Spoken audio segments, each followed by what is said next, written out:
પરસોત્તમ રૂપાલાનો વિવાદ છે તે ગુજરાતમાં દિવસે ને દિવસે ઉગ્ર બનતો દેખાઈ રહ્યો છે ને ગઈકાલે જેવી રીતે સંકલન સમિતિ દ્વારા જાહેરાત કરવામાં આવી છે કે તેઓ હવે ભારતીય જનતા પાર્ટીના વિરુદ્ધ મતદાન કરશે અને કરાવશે।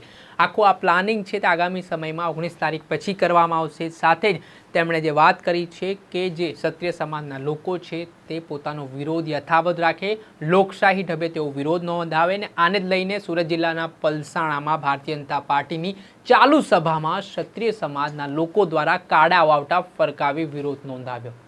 કોણે આ વિરોધ નોંધાવ્યો, શું મામલો છે, વાત કરીશું આ વિડીયોમાં। નમસ્કાર દર્શક મિત્રો, નવજીવન ન્યૂઝમાં આપનું સ્વાગત છે। હું છું ફૈઝાન। રાજકોટ લોકસભાના ભારતીય જનતા પાર્ટીના ઉમેદવાર પરસોત્તમ રૂપાલાએ ગઈકાલે રાજકોટ બેઠક પરથી ઉમેદવારી પત્રક ભરી દીધું છે અને તેઓ હવે સત્તાવાર ઉમેદવાર બની ચૂક્યા છે।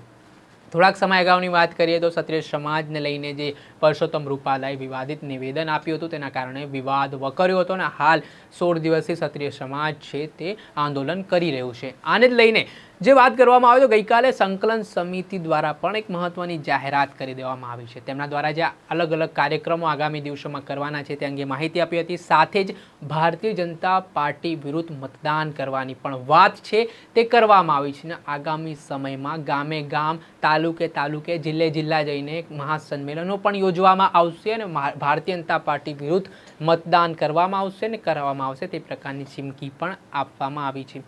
જો કે હાલ આ વિવાદ છે તે વધુ ઉગ્ર બનતો દેખાઈ રહ્યો છે અને સંકલન સમિતિ દ્વારા જે લોકો અત્યારે ક્ષત્રિય સમાજના લોકો વિરોધ કરી રહ્યા છે તે પોતાનો વિરોધ યથાવત રાખે તે પ્રકારની માંગ પણ કરવામાં આવી છે અને આને લઈને સુરત જિલ્લાના પલસાણામાં ભારતીય જનતા પાર્ટીના ઉમેદવારની સભા ચાલુ હતી। આ ચાલુ સભામાં ક્ષત્રિય સમાજના લોકો દ્વારા કાડા વાવટા ફરકાવીને પરસોત્તમ રૂપાલા વિરુદ્ધ સૂત્રોચ્ચાર કરવામાં આવ્યા, વિરોધ નોંધાવવામાં આવ્યો। આને જ લઈને એક સમય માટે તો પરિસ્થિતિ છે તે અજંપા ભરી થઈ ગઈ હતી। ત્યારબાદ ત્યાં હાજર પોલીસ દ્વારા તેમની અટકાયત કરી લેવામાં આવી। હાલ આ સમગ્ર જે ઘટનાનો વિડીયો છે તે સામે આવ્યો છે। પહેલા ત્યાં આ ઘટના જોઈ લો।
જેવી રીતે ઠેર ઠેર જે રાજ્ય કક્ષાના મંત્રી હોય, કેબિનેટ મંત્રી હોય, જે ભારતીય જનતા પાર્ટીના ઉમેદવારોના પ્રચારમાં જઈ રહેલા ભાજપના ધારાસભ્યો હોય, ઉમેદવારો હોય, તે તમામને પરસોત્તમ રૂપાલાના વિવાદના કારણે રોષનો ભોગ બનવો પડી રહ્યો છે, કાં તો તેમનો વિરોધ થતો દેખાઈ રહ્યો છે અને આગામી સમયમાં 26 બેઠકો ઉપર આ પ્રકારે વિરોધ નોંધાવવામાં આવશે તે પ્રકારની વાત પણ સંકલન સમિતિએ ચીમકી આપતા કરી દીધી છે।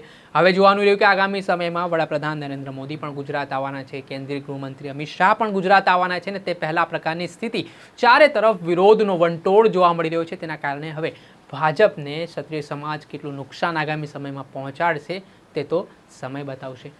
દર્શક મિત્રો, અત્યાર સુધીમાં બસ આટલું। આવા નવા વિડીયો સાથે આપણે માહિતગાર કરતા રહીશું, એટલે નવજીવન ન્યૂઝની ચેનલને આપ લાઇક કરો, સબસ્ક્રાઇબ કરો અને વધુમાં વધુ શેર કરો। નમસ્કાર।